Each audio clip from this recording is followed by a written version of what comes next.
We're in that time of year again where it's all about Disney remakes. Right now we're getting endless content hyping up the upcoming release of the Snow White remake, but just the other day we got the beginning of the next media cycle. A trailer for Lilo and Stitch, which is set to debut on the 23rd of May this year. I'll be honest, the last couple of years have soured me quite a lot on the whole concept of Disney reboots. There's been some definitive stinkers. My go-to examples would usually be Pinocchio, and then Peter Pan and Wendy. Movies that just make you shake your head and wonder why. Good chance that Snow White feels that way too. I always try to be fair about these things, but sometimes you just have that bias, you know? On the other side of the equation, there is one film I'm pretty certain is going to be awesome, and that film is of course Lilo and Stitch, the remake of the 2000s classic of the same name. When the project was first announced, I will admit, I was a doubter. I wasn't sure they'd be able to pull it off. Then we started to get stills and teaser clips, and that doubt started to fade away until now we have the trailer, and I'm all aboard the hype train. Lilo and Stitch is one of my childhood favourites. Used to watch it religiously and had all the Happy Meal toys.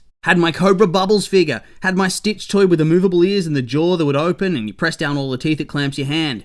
Oh, those were the days, I tell you what. For my own personal nostalgia, I need this film to be good. And it felt like it would have a pretty high bar to clear for me to jump on board with it. As I said, I'm a long-time fan and I have certain expectations. I feel that many people are going to have those high expectations, to tell you the truth. Since its release, the film, and most especially Stitch himself, have been an enduring moneymaker. People love that little blue gremlin, and they want to see the character done justice in a live-action context. So yeah, the trailer came around, and today we're diving in. Fair warning, if you're here hoping I'm going to be endlessly raging and ranting and ripping on the film, guess again, I think this is going to be epic. Okay, so with all that being said, let's dive into the trailer. We start off the trailer in space during the sequence where Stitch is going to make his escape. First things first, I was not expecting the CGI for outer space to be looking this good. I'll be honest, for the first few seconds, I well and truly forgot what the hell I was watching, and my mind started going to Star Wars. It clicked back to Lilo and Stitch pretty rapidly, but that's where my mind went when I saw the quality on display. On top of that, the looks of the aliens, the laser blasters when they're hunting Stitch on the space station, just Stitch in general, it all looks excellent.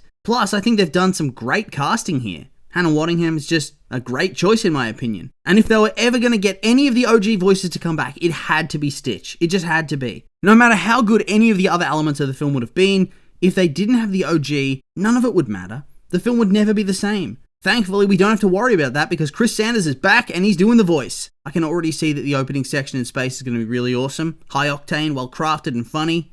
And good golly, look at Stitch, he's perfection. Look at this little dude. Honestly, no matter what, it was worth making this movie just to see cute little CGI Stitch. I wonder what the budget's going to be for this. The space section and the liberal use of CGI Stitch throughout the film, it's got to surely cost a pretty penny. He then crashes down in Hawaii, and we cut over to Lilo's house where she watches as a shooting star falls down to Earth. Yep, okay, Lilo's cute. I think she's going to be great. I've seen a bunch of hate towards this kid's acting chops, but for me, whenever I watch a film with young child acting, as in like under 10 years old, the quality of the acting never bothers me. As long as they look the part and they manage to get out the lines, I can easily look past a slightly stiff or wooden performance. Realistically, the majority of child acting is not that good anyway, even amongst films that are held up as all-time classics. I mean, this might be controversial, but if you sat down and rewatched Home Alone lately, I'm not saying he's a bad actor or anything, but Macaulay Culkin wasn't exactly setting the world on fire with his performance either. It didn't matter though because he was cute and charming and had a fun script to work with. I expect that it's going to be the same here. It won't be distractingly bad.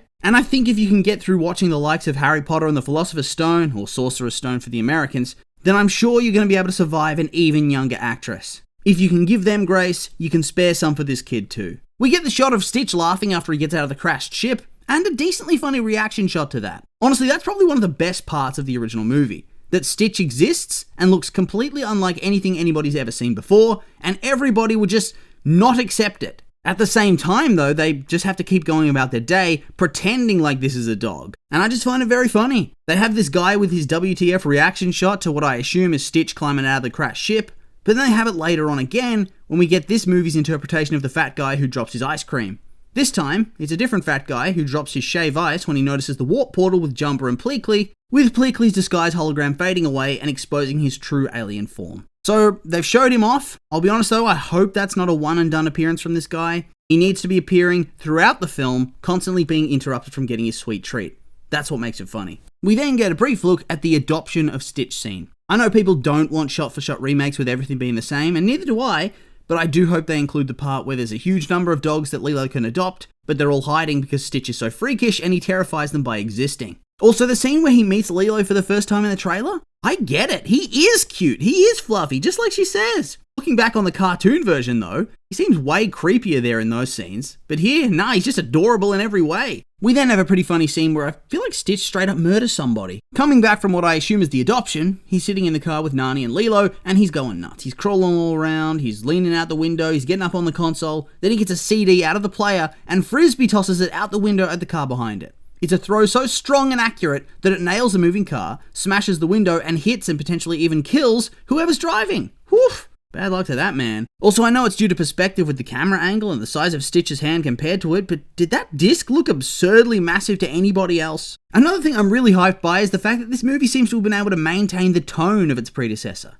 Let's be real. A lot of the time these remakes, even when they do the shot-for-shot derivative method, what they fail at is maintaining the feel of it, the same vibe. But from this trailer, I think I can safely say that they are doing this. It feels happy and goofy, character-driven, with a lot of comedy and slapstick, with deeper character arcs and motivations buried beneath it all. On top of that, it's visually very colourful and vibrant. A gorgeous film so far, and one that makes you feel warm and happy. We get a look at David. He seems all good. I think the big test is having scenes with Nani though, right? In the end, that's his overall narrative within the story. That's his role. He's her attempted romantic interest. I hope they can pull it off, and I am optimistic. That being said, it's not like we get a whole lot from him in this scene. Moving on, we get a montage of the crazy hijinks that Lilo and Stitch are likely going to be getting up to during the course of the movie. Stitch hotwires a toy car, likely belonging to a bully character, and he and Lilo speed off in it. At night, Stitch steals a golf cart and is speeding along, and here he has his arms out and his antenna out, so I presume this is after he lands, but before he goes to the dog pound and meets Lilo for the first time. He stomps through some sandcastles and chases some chickens with Lilo, and he even does the classic I have worms or blocked glands dog butt scoot. And this movie really does have everything. We then move on to some epic cute Stitch scenes, cute Lilo as well. We have one with a downtrodden Stitch feeling sad because he knows he's bad, but he clearly doesn't want to be. He wants to overcome his nature that he was given by Jumba. Also, my god, that is some good animation for Stitch here. I want one. Damn it, we need to find a way to create a real Stitch. Look at those shiny eyes, the glistening nose, jeez.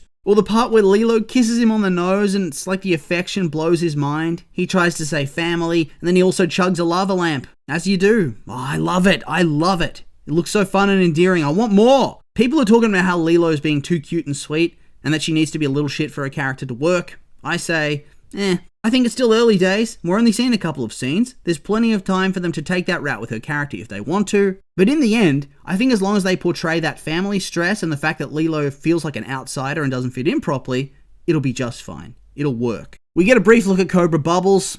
I'll be honest, this is not what I was expecting him to look like at all. I thought perhaps somebody a bit bigger, a bit more physically imposing. We'll have to wait and see on that one though. For now, I'm willing to give the benefit of the doubt. We then finish with a look at Jumba and Pleakley. Hell yeah, that's what I'm talking about. Pleakley at least is really capturing the personality of the character very well from what we've seen. Jumba, well, he doesn't say anything yet, so we'll have to wait. It is very brief, but as I said, they capture that vibe well. I think it's clear they'll be human for most of the movie, which is probably going to save a lot of money on the budget. I think I do prefer the silliness of them dressing up in the OG cartoon in bad costumes, but at the same time, that would not work in this sort of movie at all. It would end up looking stupid and ruin the effect. So, yeah, that's where we end the trailer. It looks awesome. Looks truly, truly great. I am hyped for this movie like I haven't been for a Disney remake in years. Its reception online, from what I have seen, hasn't been too bad. So I think a lot of people are sharing this state of mind, being optimistic about this one. Hell yeah! And so with all that being said, these have just been my opinions, and now I'd love to hear yours. What do you think of the Lilo and Stitch trailer? You like it? Hate it? You on board with this film? Maybe not? I'm curious for your thoughts, so make sure to like, comment, and subscribe, and let me know.